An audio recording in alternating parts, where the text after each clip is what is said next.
तो दोस्तों, जैसा कि आपने थंबनेल पे देखा होगा कि इस वीडियो में आपको पता चलने वाला है कि एनसीएल सर्टिफिकेट ऑनलाइन अप्लाई कैसे किया जाता है।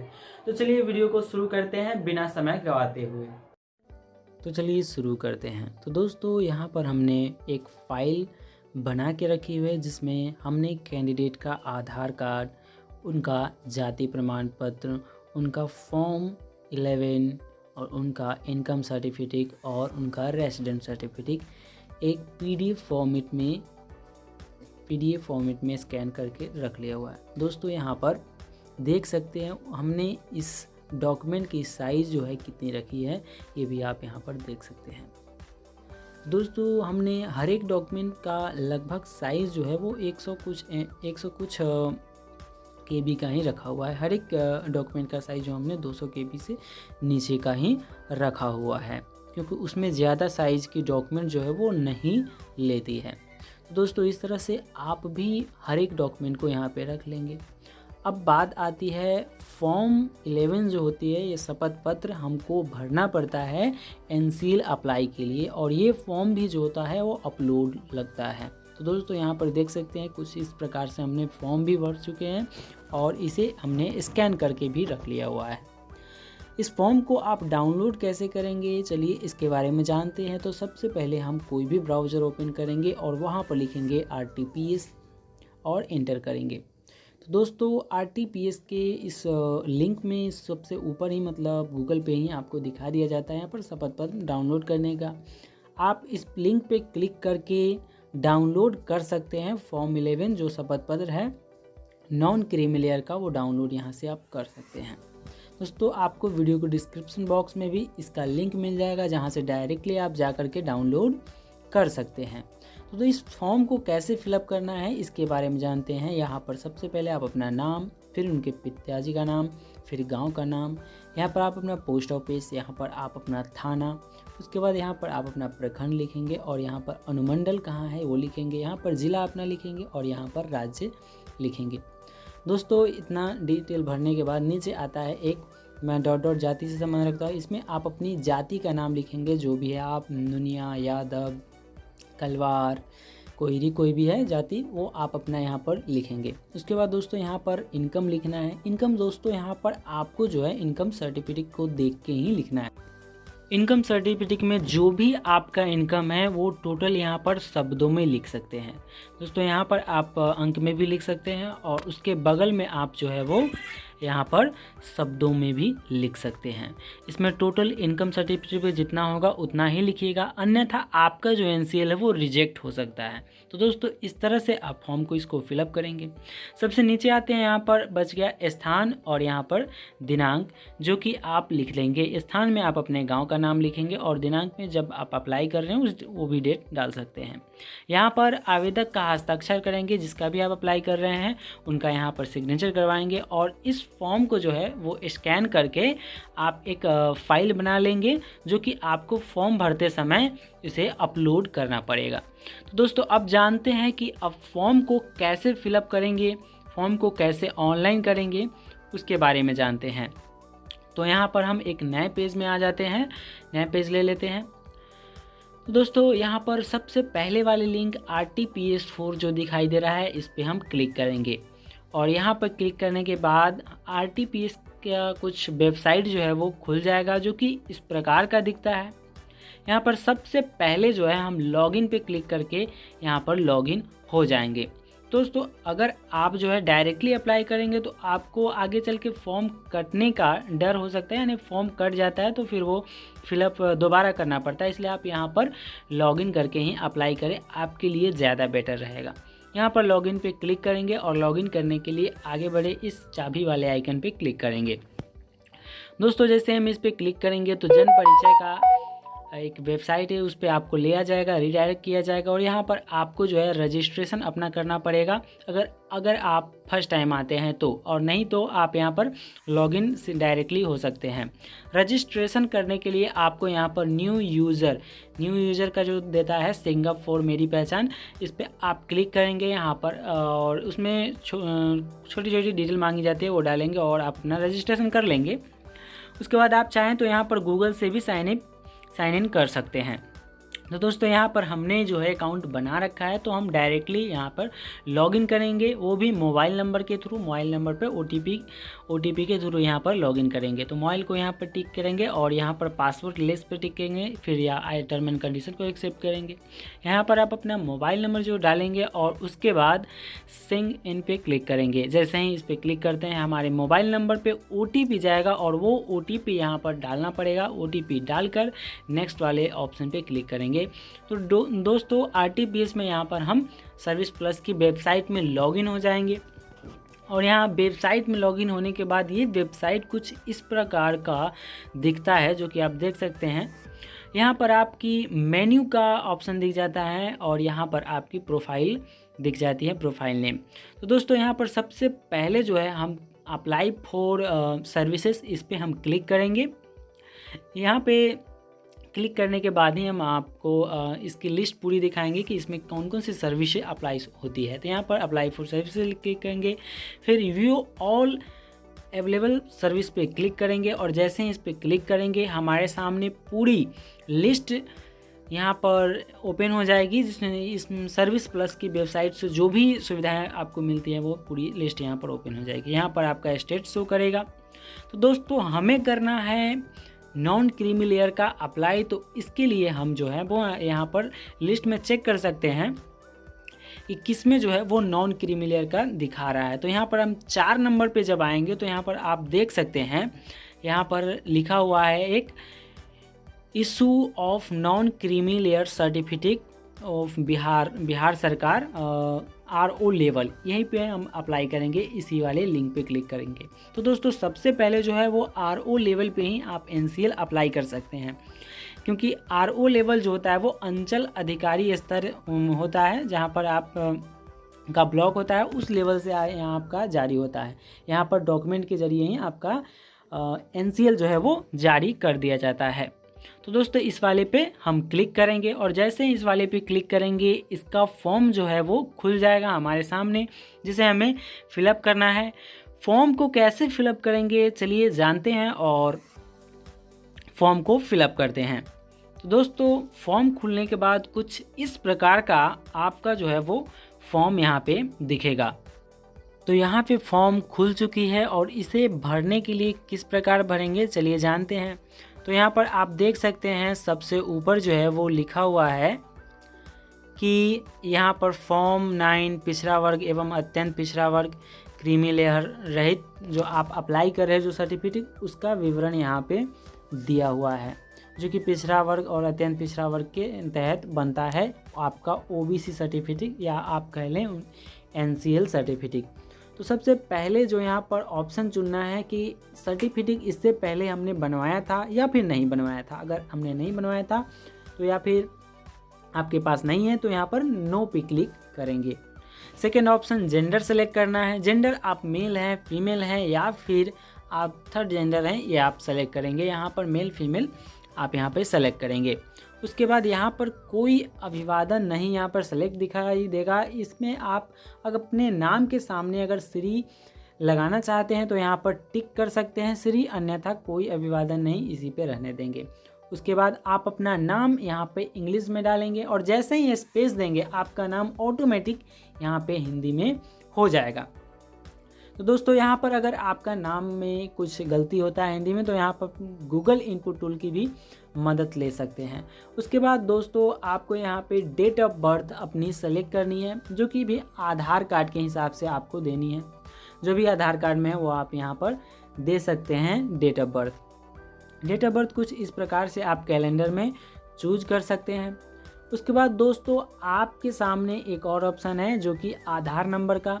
तो दोस्तों यहाँ पर आधार नंबर आप तभी डालिएगा जब आपके आधार में मोबाइल नंबर रजिस्टर हो, क्योंकि अगर आप यहाँ पर आधार नंबर डालते हैं तो आपको जो है वो वेरीफाई करना पड़ेगा OTP। दोस्तों मैं यहाँ पर स्कैन कॉपी दूंगा आधार का, इसलिए मैं यहाँ पर आधार नंबर नहीं डालूंगा। दोस्तों आधार नंबर डालने से OTP वाला जो फॉर्म होता है वो काफ़ी फंसता है, इसलिए आप भी यहाँ पर आधार की कॉपी अपलोड करेंगे सिंपली। यहाँ पर आपको स्टेट सेलेक्ट करनी है, उसके बाद डिस्ट्रिक्ट सेलेक्ट करनी है, उसके बाद अनुमंडल सेलेक्ट करनी है, उसके बाद यहाँ पे अंचल सेलेक्ट करनी है। और दोस्तों फॉर्म को नीचे स्क्रॉल करेंगे तो यहाँ पर और भी ऑप्शन दिखाई देगा आपको, जिसमें आपको यहाँ पर दिखाई देगा गांव का नाम लिखना है, जो कि आप हिंदी में यहाँ पर लिखेंगे क्यों, और हिंदी में लिखने के लिए आप इंग्लिश में लिखेंगे और स्पेस देंगे तो लिखा जाएगा। उसके बाद अपना वार्ड नंबर, उसके बाद थाना, उसके बाद यहाँ पर पोस्ट ऑफिस। यहाँ पर ये दोनों ऑप्शन को आप छोड़ सकते हैं और यहाँ पर आप अपनी ग्राम पंचायत से हैं, नगर निगम से हैं या फिर नगर परिषद से आप यहाँ पर सेलेक्ट करेंगे।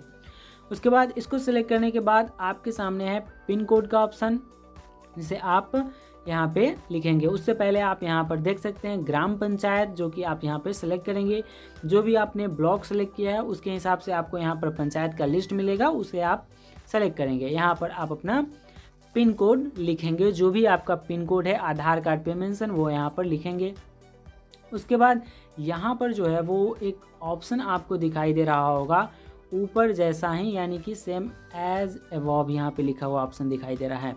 अगर आपकी जो है परमानेंट एड्रेस और प्रेजेंट एड्रेस दोनों सेम है तो आप इस वाले ऑप्शन पे क्लिक करेंगे तो ऑटोमेटिक ऊपर जो भी आपने डाटा फिल किया है वो टोटल डाटा जो है ऑटोमेटिक इसमें फिल हो जाएगा, आपको कुछ भी भरना नहीं पड़ेगा। अगर आपका एड्रेस दोनों अलग अलग है तो यहाँ पर आप अलग अलग फिल कर सकते हैं, अगर एक है तो यहाँ पर टिक कर सकते हैं।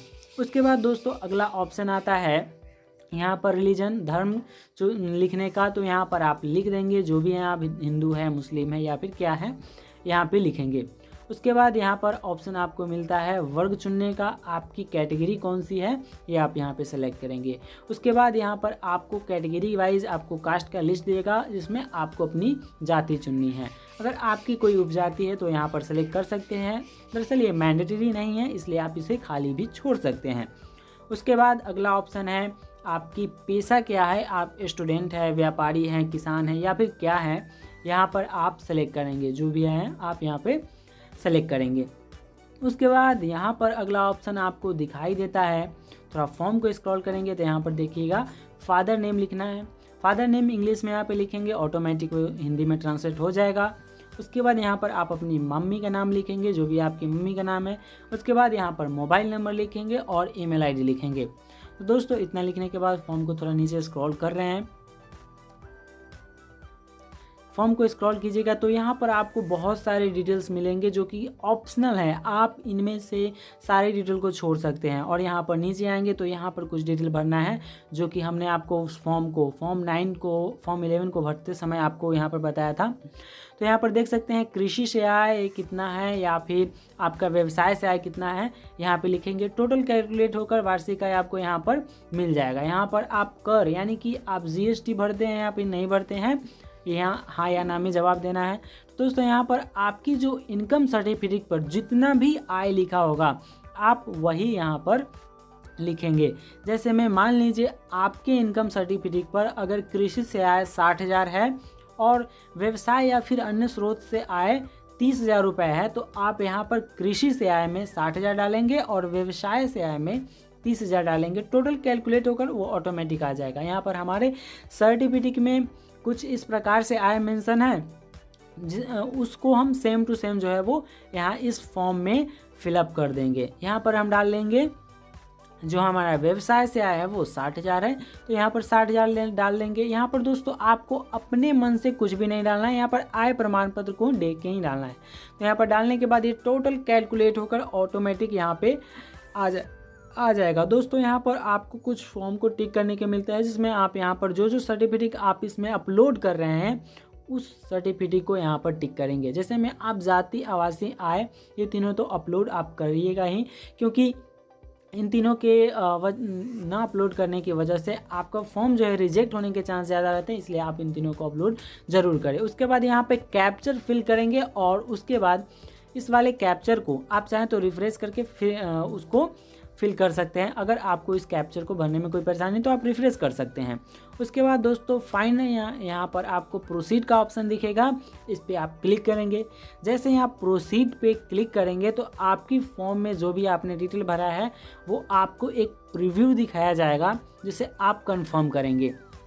तो दोस्तों मैं यहाँ पर फटाफट पूरी डिटेल्स फिलअप कर चुका हूँ और यहाँ पर प्रोसीड वाले ऑप्शन पे क्लिक करता हूँ। जैसे हम प्रोसीड वाले ऑप्शन पे क्लिक करेंगे, आपके फॉर्म में अगर कुछ भी छूट गया होगा ना तो वो ऑटोमेटिक यहाँ पर आ जाएगा। यहाँ पर फिर से आप उस फॉर्म को लिख लेंगे और यहाँ पर नीचे आएंगे। आप चाहें तो यहाँ पर मिला भी सकते हैं अपने फॉर्म को प्रोसीड बटन पे क्लिक करने से पहले। हालांकि प्रोसीड बटन क्लिक करने के बाद भी आपको जो है वो फॉर्म में करेक्शन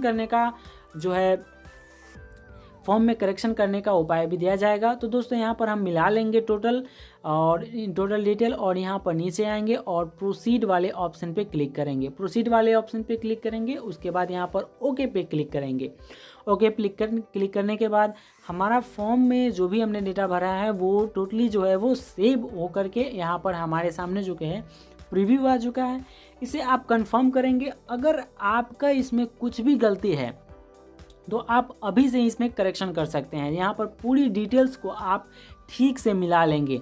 अगर कुछ भी गलती नहीं है तो आप नीचे यहाँ पर आएंगे। अगर मान लीजिए कुछ गलती है तो आप जो है यहाँ पर एडिट वाले ऑप्शन पे क्लिक करेंगे। अगर कुछ गलती नहीं है तो अटैच एंड एक्सप्लोर पे क्लिक करेंगे। दोस्तों यहाँ पर एडिट वाले ऑप्शन पे क्लिक करके आप बैक जाएंगे और बैक जा करके उसमें कुछ भी गलती है उसे सही करके उसके बाद फिर से प्रोसीड पे क्लिक करेंगे तो आपको यही ऑप्शन दिखेगा। उसके बाद यहाँ पर अटैच एंड एक्सप्लोर पे क्लिक करेंगे।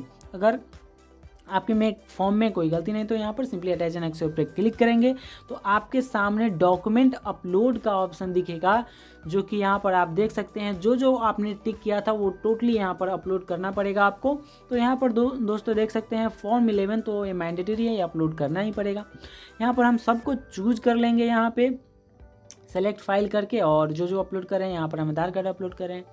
और यहाँ पर ब्राउज़र का ऑप्शन दिख रहा है, यहाँ पर इस वाले ऑप्शन पे जैसे ही आप क्लिक करेंगे तो आपको ये फोल्डर मिल जाएगा आपके सिस्टम के, और जहाँ भी आपने डॉक्यूमेंट रखा हुआ है उस फोल्डर में आप जाएंगे और उस वाले डॉक्यूमेंट को यहाँ पर सेलेक्ट करेंगे। डबल क्लिक करेंगे तो दोस्तों यहाँ पर ऑटोमेटिक सेलेक्ट हो जाएगा। फिर वैसे ही सारे डॉक्यूमेंट को इस प्रकार से आप सेलेक्ट कर लेंगे। आप चाहे तो यहाँ पर क्लिक करेंगे, ओपन पे क्लिक करेंगे, यहाँ पे इस तरह से भी सेलेक्ट हो जाएगा।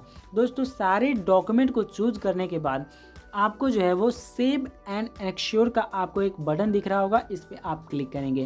दोस्तों जैसे ही आप सेव एंड एक्सप्लोर पे क्लिक करते हैं आपका डॉक्यूमेंट जो है वो सर्विस प्लस की वेबसाइट पे अपलोड हो जाती है और आपके फॉर्म में जो है वो सेव हो जाती है। तो दोस्तों डॉक्यूमेंट अपलोड होने के बाद हमारे फॉर्म में कुछ इस प्रकार से को दिखता है। यहाँ पर आप अपनी डिटेल्स को यहाँ पर रीचेक भी कर सकते हैं और इस फॉर्म में अगर आपको कुछ गलती है तो आप कैंसिल भी फॉर्म को कर सकते हैं। दोस्तों हमारे फॉर्म में कोई भी गलती नहीं है तो यहाँ पर हम सिंपली जो है वो हरे वाले आइकन यहाँ पर सबमिट पे इस पर हम क्लिक करेंगे। अगर आपके फॉर्म में भी कोई गलती नहीं है तो यहाँ पर सबमिट पे क्लिक करेंगे। दोस्तों अगर यहाँ पर आप कैंसिल करेंगे तो आपको फॉर्म फिर से भरना पड़ जाएगा, इसलिए सबमिट पे क्लिक करेंगे और यहाँ पर आपकी जो है रिसीविंग जो है यहाँ पर जनरेट हो जाती है, जिसे आप जो है अपने सिस्टम में या फिर आप इसका प्रिंट आउट निकाल लेंगे, जो कि आपको जब सर्टिफिकेट इसका डाउनलोड करना पड़ेगा तब आपको ये रिसीविंग रहेगा, तभी आप अपना सर्टिफिकेट डाउनलोड कर सकते हैं, क्योंकि सर्टिफिकेट डाउनलोड करते वक्त आपको रिसीविंग नंबर लगता है। यहाँ पर एक्सपोर्ट टू पीडीएफ का ऑप्शन आपको दिख रहा होगा, इस पर आप क्लिक करेंगे तो आपको एक पीडीएफ फाइल में एक्सपोर्ट मिल जाएगा। यहाँ पे इस पीडीएफ फाइल को आप सेव रख सकते हैं और अपना सर्टिफिकेट जब आएगा तो आप डाउनलोड कर सकते हैं।